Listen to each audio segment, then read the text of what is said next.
In 1883, a French immigrant by the name of Pierre Wibaux rejected the role that he had been offered in his family's textile business in favor of pursuing his fortune in the American West.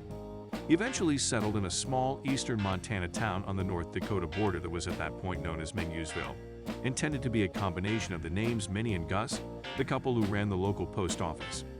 The town had previously been called Beaver, and before that it had been known as Keith, but by 1895 Wibaux had turned the town into a major cattle shipping center for the Northern Pacific Railroad, and so the town was renamed for him. Today, Wibaux is home to roughly 589 people who generally split their time between Wibaux Street and North Wibaux Street, since this is where most of the businesses are. There's a high school. Their mascot is the Longhorn. There's a grill called the Shamrock Cafe. There's a public library that serves the town quite efficiently. And there's a museum called the Pierre Wibaux Museum that's packed with things that Pierre and his wife Mary Ellen owned. By the year 1919, some folks decided that it was time for the town to jump on board with the print media craze that had taken the nation by storm, and Wibaux's own first and foremost newspaper was finally born. The Wibaux Pioneer Gazette has been an integral part of the town's life ever since, informing its readers of each other's whereabouts on a weekly basis.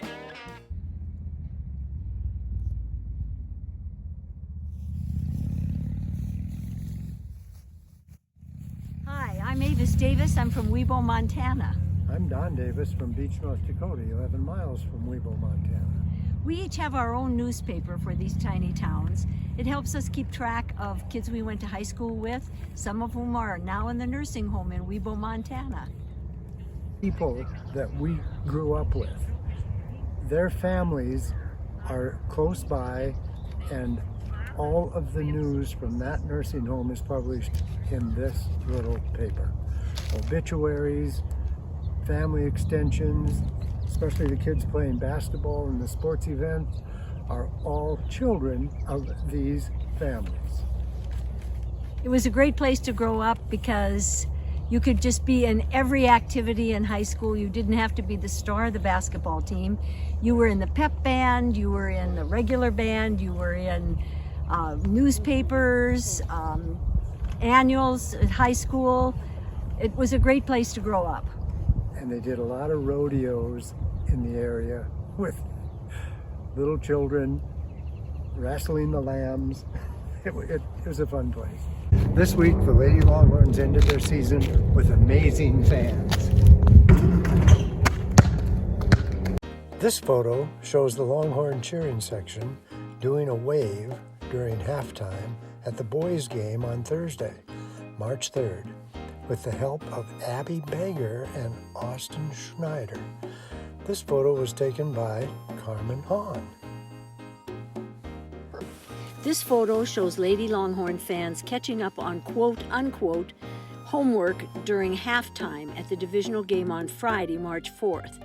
From left to right, we can see Riley Lutz, Wyatt Ree, Trey Knight, Will Ree, Birch Obergabich, Coulter Bacon, and Cree Askew. This photo was taken by Carmen Hahn. Now, let's take a look at some letters to the editor.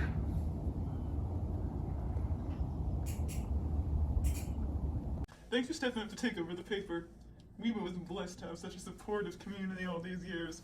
Keep up the good work. So there's just one letter to the editor this week, so we're going to turn to Jim Davidson, who says that optimism is a happiness magnet. Excellent. Hi, my name is Jim Davidson, and I'm here today to tell you folks why optimism is a happiness magnet.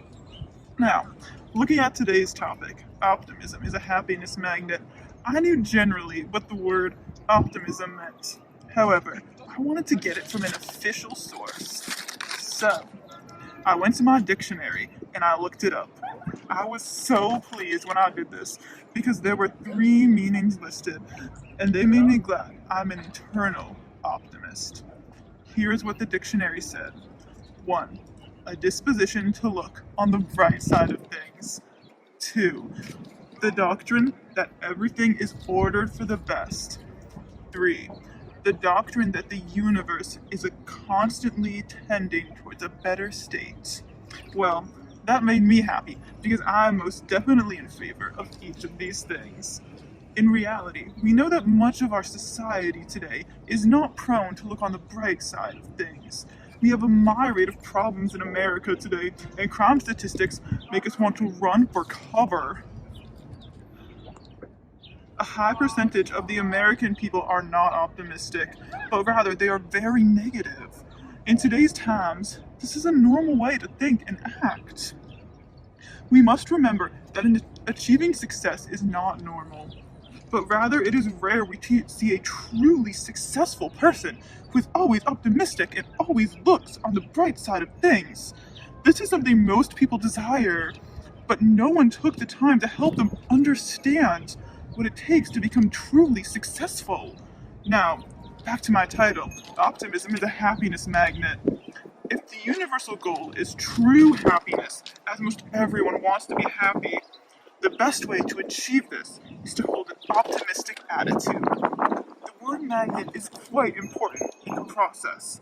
Our mind picture here is that a magnet attracts anything that will stick to it, and you can almost see a magnet being pushed along and everything in its path flocking to it.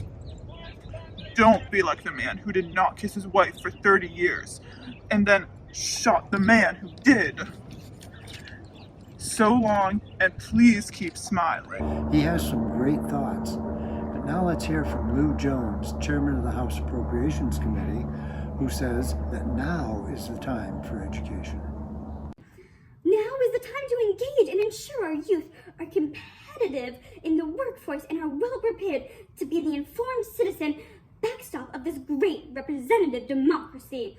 Just as the Sears model of retail ultimately gave way to the Walmart model, then to the Amazon model, America's public education engine must modernize for our nation to again lead economically and stand once more as the world's most powerful beacon of freedom and opportunity. Now is the time for education. Let's take it over to the news at Golden Valley Manor, where retirement is a pleasure. If you're interested, the phone number is 701-872-4282 for the $500 move-in special. Ordinarily, we would switch over now to the following events actually happening to keep things as visually interesting as possible. But Wibaux is a really small town, and this is even a smaller production. We just can't get the number of folks together. So let's go and get on with it. Valley Manor News by Mary Bartle, February 24th. Exercises started at 10 on Thursday with Mary and the residents. In the afternoon, we enjoyed the comedy of Tim Conway and Carol Burnett. Popcorn was served with coffee. February 25th, on Friday, the residents were found in the gathering room, enjoying their afternoon social, visiting amongst themselves for a fun afternoon. Devotions were held in the chapel with Pastor Warren Maxted. Bev Maxted joined, and John Foster accompanied the music. Mark Jant visited his mother, Margot Jant. February 27th, Sunday morning prayers were said in the chapel at 9 a.m. The Tri-Parish Mass and the First Lutheran service were both viewed via live stream in the morning. They have the technology that we've been using here.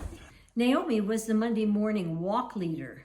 The afternoon was Seraphim Falls, a movie that takes place 5 years after the Civil War. A former Confederate colonel seeks revenge by leading a posse into the snowy mountains of the American West on a relentless hunt for an ex-Union officer. Have you seen this, Rita? Tuesday, exercises were held at 10 a.m. It was World Smile Day, so the day was spent visiting with the residents and taking photo shots of their best smile. What do you know? In the afternoon, we had fun with foods, a cherry dump cake that was made with a crock pot, while we enjoyed a fun dot-to-dot game that consisted of yes or no questions. I don't remember a game like that. If the correct response was a yes, you could advance by connecting the dots till a smile was present on your paper. You get the idea. Let's take a look at some advertising and cartoons. Change your clocks ahead 1 hour Sunday, March 13, Spring Forward, baling twine recycling. Unwanted baling twine, no mesh wrap please, can be dropped off anytime at the twine collection and recycling site. Hey Grandpa, what was it like when you were my age? I'm afraid you're about to find out. Glendive Livestock Exchange. March 4th, 2022. Bulls, bulk, $94 to $110, and so on. Building an emergency fund. In today's up and down world, it's good to have money set aside for an emergency, such as the loss of a job, unexpected car repairs, or unforeseen medical expenses. A good goal is to have 3 to 6 months living expenses in a regular savings account, a money market account, or a short-term CD. Come see us today, and we'll help you get started. Land for sale by sealed bid. The estate of Charles Earl Smith will offer the following lands for sale by sealed bid. The land is offered in 8 parcels described as follows. Happy 70th birthday Marlene Bacon. Keep celebrating those birthdays because having you in our life is something we treasure. Give Marlene a call to wish her a happy birthday or send a note. So that's it. That's what happened in my hometown, Wibaux, Montana, last week. At least that's all that got reported and published, We sure hope you enjoyed it. because these are our favorite events in our favorite town. Thank you. Bye.